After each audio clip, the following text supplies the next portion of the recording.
El dolor insepulto. El sol hería la tierra con sus dedos de luz y de fuego. Al sentir el agua fría en el rostro, Jesús volvió a recobrar la conciencia. Le dolía el mentón donde recibió el primer puñetazo. Le dolían las costillas. Al menos una estaba rota. Pero más le dolía la mirada de tanta luz que le entraba por los ojos, acostumbrado ya a la tiniebla de la mina. Quiso cubrírselos con una mano, pero no pudo, porque las dos estaban atadas a una maciza estaca a la mitad del patio de la hacienda.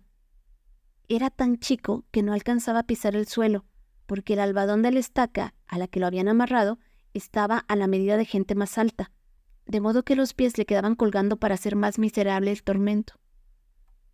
Todavía tardó un poco más en recuperar el sentido.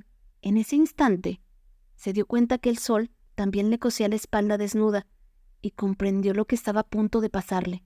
Don Francisco llevaba en su mofletuda cara una sonrisa torcida, casi una mueca de regocijo. Bastó una inclinación de cabeza para que el mayordomo supiera que el reo acababa de despertar y que era el momento de que el azote empezara.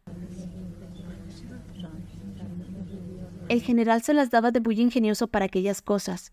Incluso, sin saberlo, resucitaba muchas de las antiguas tradiciones de la Inquisición. Esta vez era el cordel, un látigo hecho con 100 cordoncillos de algodón que a primera vista no podían hacer mucho daño, pero examinándolos más de cerca, se descubrieron una multitud de estrellitas metálicas, una al final de cada cordón. El mayordomo sumergió el látigo en una cubeta que contenía una mezcla de agua, sal y azufre, y dio el primer golpe. Solo don Francisco y los capataces reían.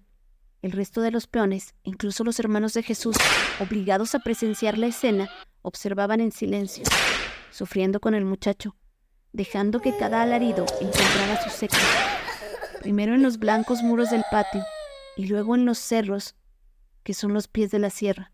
Con los dos primeros golpes solo ardían el latigazo y los arañones de las estrellas.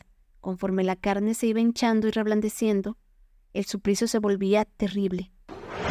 Con cada chasquido, las estrellas se enganchaban en la piel blanduzca, arrancando un trocito de espalda. Para cuando terminó la tortura, el mayordomo estaba bañado en sudor y Jesús, de nuevo inconsciente. Había quedado con el dorso en carne viva. Hay quien dice que se le asomaba la blancura de la espina y las costillas por entre los sangrientos jirones de las heridas. El gobernador se dio por satisfecho y ordenó que lo desataran y lo fueran a tirar por la barranca del Sopilote. Los hermanos se mordían los labios para no soltar el llanto. El resto de los peones se persignaron. A estas alturas nadie dudaba que Chuchito estaba muerto. Y si no, peor para el pobre, que iba a sufrir todavía un rato más antes de que Dios recogiera su alma, porque era seguro que nadie sobrevivía al castigo del cordel. Cuando el mayordomo cortó de un tajo de machete las cuerdas de sus muñecas y lo revolcó cabeza de silla hasta el voladero, un rastro encarnado fue quedando en el suelo por donde pasaba el cuerpo. Seguía sangrando. Aún vivía. El general prohibió expresamente que le dieran sepultura al cadáver. Quería que los coyotes y las bestias de la sierra lo devoraran.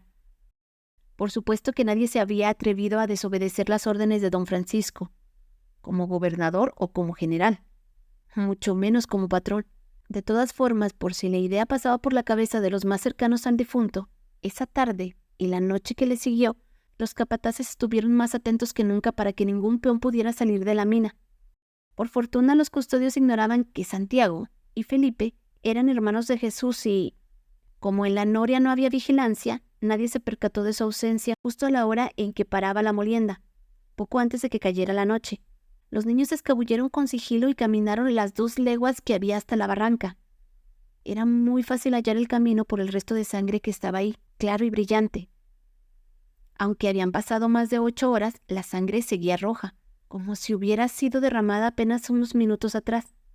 La vereda por donde iba el rastro los llevó hasta el despeñadero. Allí terminaba la pista. Era obvio que el mayordomo había hecho rodar el cuerpo desde la orilla de la barranca. Al cabo Jesús no pesaba mucho y quizás lo había arrojado para asegurarse que cayera hasta el fondo. La turba de sopilotes que volaban en círculos cada vez más bajo confirmaban la sospecha. Con la inconsciencia de sus pocos años, Santiago se acercó al incierto borde de la caída, estirándose todo lo que pudo para atisbar la hondada. En efecto, allá, entre cardos y sagüeros, se alcanzaba a divisar una figura humana, como un muñeco de trapo que alguien arroja con desprecio a un rincón y se queda así, en postura contrahecha, que no se puede concebir para una persona. Justo como pretendía el gobernador, los opilotes se habían reunido por docenas en torno a los restos de Jesús.